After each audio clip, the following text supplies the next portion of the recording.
Assalamualaikum warahmatullahi wabarakatuh. Halo teman-teman semua, bagaimana kabarnya? Semoga selalu sehat dan tetap semangat belajar ya. Kenalin, aku Sinta Aprilia dari jurusan Pendidikan Biologi Universitas Sultan Ageng Tirtayasa. Di video ini aku akan menjelaskan tentang pencemaran lingkungan. Check this out. Pernahkah kalian mendengar tentang pencemaran lingkungan? Mungkin sudah pernah terdampak di beberapa daerah. So, kalian sebagai warga negara yang baik harus ikut serta dalam menjaga kenyamanan lingkungan. Membahas masalah pencemaran lingkungan, kira-kira apa saja yang menyebabkan lingkungan tercemar, serta dampak bagi kehidupan dan bagaimana upaya menanggulanginya. Sebelumnya kalian harus tahu apa itu pencemaran lingkungan. Check this out. Pencemaran lingkungan adalah masuk atau dimasukkannya makhluk hidup, zat, energi, atau komponen lain ke dalam lingkungan atau berubahnya tatanan lingkungan akibat kegiatan manusia atau proses alam. Zat atau bahan yang bisa menyebabkan pencemaran disebut sebagai polutan. Suatu bahan disebut sebagai polutan jika memenuhi syarat sebagai berikut. Yang pertama, jumlahnya melebihi batas normal. Yang kedua, berada pada waktu yang tidak tepat. Yang ketiga, berada di tempat yang tidak tepat. Jenis-jenis pencemaran. Berdasarkan tempat terjadinya, pencemaran dibagi menjadi 4, yaitu sebagai berikut. Yang pertama, pencemaran udara adalah tercampurnya komposisi udara normal dengan polutan atau senyawa berbahaya, sehingga kualitas udara menjadi lebih buruk. Yang kedua, pencemaran air adalah masuknya zat atau senyawa berbahaya ke dalam air, sehingga menurunkan kualitas dan fungsi air yang semestinya. Yang ketiga, pencemaran tanah adalah masuknya zat atau senyawa berbahaya ke dalam tanah, sehingga fertilitas tanah berkurang.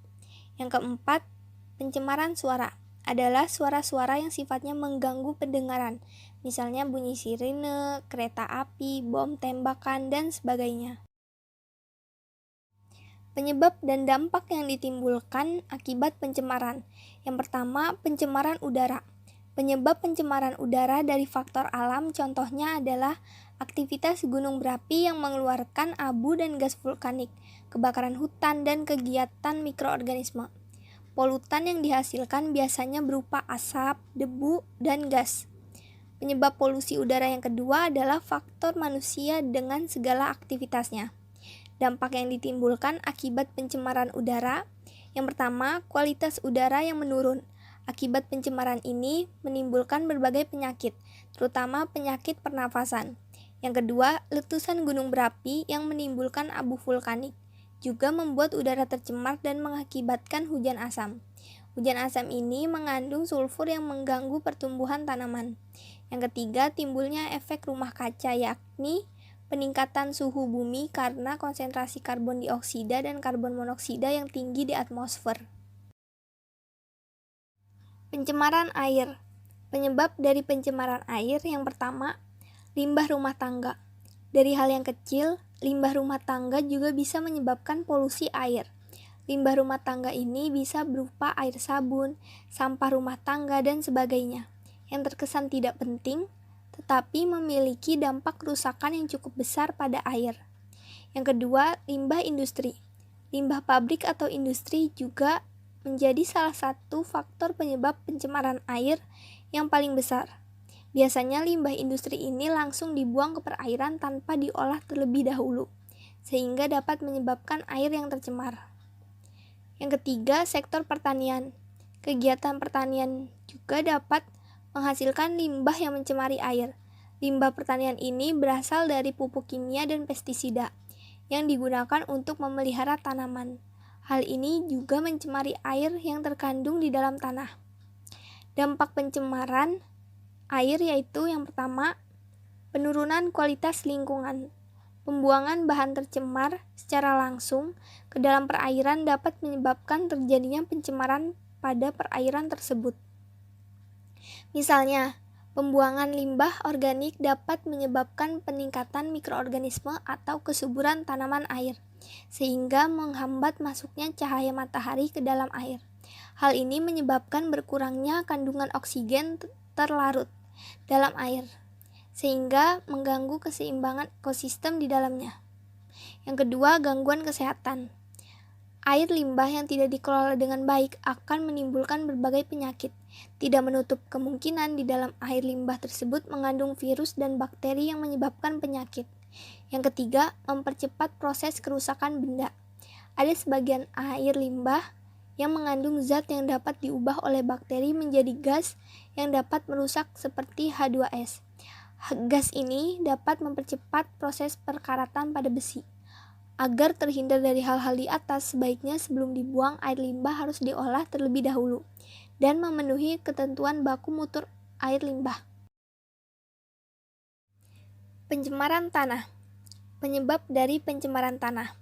Yang pertama adalah penetrasi pestisida dan insektisida berbahaya. Zat-zat yang sering digunakan pada aktivitas perkebunan ini dapat mematikan mikroorganisme di dalam tanah. Tanah juga dapat tercemar akibat adanya kebocoran dari limbah sanitasi. Penyebab lainnya adalah hujan asam. Hujan asam terjadi ketika asam yang berasal dari asap pabrik bergabung dengan hujan dan turun sebagai hujan asam.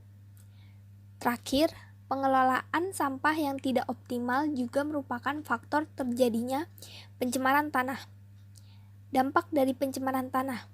Sebagai salah satu sumber daya yang penting bagi makhluk hidup, pencemaran tanah bukan saja berdampak pada tanaman dan hewan saja, tetapi juga manusia. Pertama, tanah yang tercemar tidak dapat digunakan untuk bercocok tanam. Akibatnya, petani sulit untuk memproduksi sayur-sayuran dan berbagai makanan yang bersumber dari tanaman. Tanah yang tercemar juga dapat menimbulkan penyakit dari zat-zat berbahaya yang dikandung. Tidak hanya tumbuhan dan hewan, manusia juga dapat terkena penyakitnya. Tanah yang menjadi bagian dari ekosistem pun, jika tercemar, dapat merusak interaksi antara komponen biotik dan abiotik. Pencemaran suara. Penyebab dari pencemaran suara. Sumber dari kebisingan dapat dikelompokkan menjadi 3 macam, yaitu yang pertama, vibrasi. Sumber ini berasal dari gesekan, benturan ataupun ketidakseimbangan gerakan dan biasanya ditemukan pada mesin seperti roda gigi, piston, dan lain sebagainya. Yang kedua, mesin. Suara yang dihasilkan dari aktivitas mesin. Yang ketiga, pergerakan di udara atau gas dan air. Kebisingan yang diakibatkan pergerakan dan terdapat di udara ataupun air dalam proses kerja industri seperti pipa penyalur cairan gas, jet, flare bom, dan lain-lain.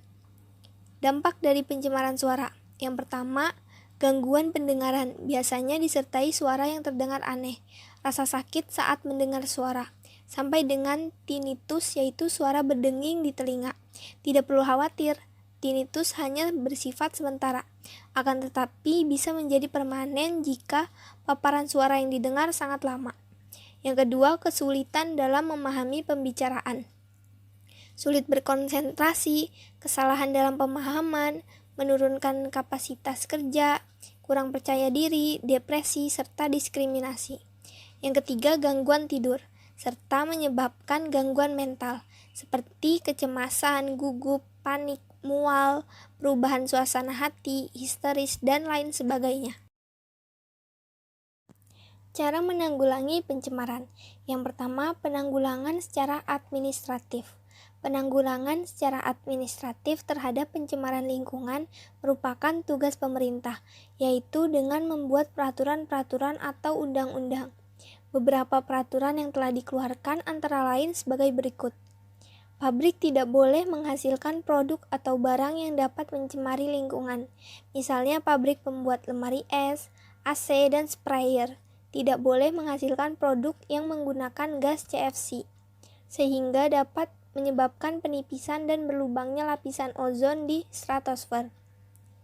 Industri harus memiliki unit-unit pengolahan limbah padat, cair, dan gas, sehingga limbah yang dibuang ke lingkungan sudah terbebas dari zat-zat yang membahayakan lingkungan. Pembuangan sampah dari pabrik harus dilakukan ke tempat-tempat tertentu yang jauh dari pemukiman. Sebelum dilakukan pembangunan pabrik atau proyek-proyek industri, harus dilakukan analisis mengenai dampak lingkungan AMDAL. Yang kedua, penanggulangan secara teknologi. Penanggulangan pencemaran lingkungan secara teknologi, misalnya menggunakan peralatan untuk mengolah sampah atau limbah. Di Surabaya terdapat suatu tempat pembakaran akhir sampah dengan suhu yang sangat tinggi, sehingga tidak membuang asap. Tempat tersebut dinamakan insinerator. Yang ketiga, penanggulangan secara edukatif. Penanggulangan pencemaran secara edukatif dilakukan melalui jalur pendidikan baik formal maupun non-formal. Melalui pendidikan formal di sekolah, dimasukkan pengetahuan tentang lingkungan hidup ke dalam mata pelajaran yang terkait, misalnya IPA dan pendidikan agama. Melalui jalur pendidikan non-formal dilakukan penyuluhan kepada masyarakat tentang pentingnya pelestarian lingkungan dan pencegahan serta penanggulangan pencemaran lingkungan. Yang keempat, penanggulangan pencemaran lingkungan berdasarkan undang-undang. Jika berdasarkan pada Undang-Undang Nomor 32 Tahun 2009 tentang lingkungan hidup sendiri, diketahui bahwa upaya penanganan terhadap permasalahan pencemaran lingkungan adalah sebagai berikut. Yang pertama, mengatur sistem pembuangan limbah industri. Yang kedua, penempatan kawasan industri terpisah dan berjauhan dari kawasan permukiman penduduk. Pengawasan akan penggunaan bahan kimia, misalnya pestisida dan insektisida. Yang ketiga, melakukan penghijauan. Yang keempat, pemberian sanksi secara tegas kepada pelaku pencemaran lingkungan. Yang kelima, penyuluhan pendidikan lingkungan untuk meningkatkan kesadaran masyarakat akan pencemaran lingkungan. Jadi kesimpulan yang bisa kita ambil yaitu pencemaran lingkungan merupakan masalah yang harus dihadapi semua negara di dunia, baik negara maju maupun berkembang.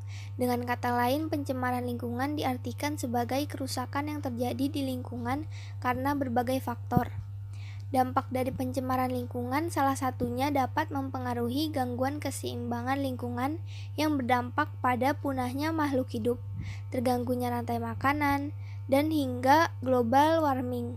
Untuk mencegah itu semua, manusia harus melakukan pencegahan seperti menjaga agar hutan di dunia tetap alami, aman dari polusi, dan melindungi hewan dari kepunahan. Maka dari itu, kita sebagai warga negara yang baik harus turut serta dalam menjaga lingkungan. Ayo, kalau bukan kita yang menjaga lingkungan ini, siapa lagi? Keep healthy by keeping the environment healthy. Sekian pembahasan yang bisa saya sampaikan. Kurang lebihnya mohon maaf. Wassalamualaikum warahmatullahi wabarakatuh. Tetap semangat belajar.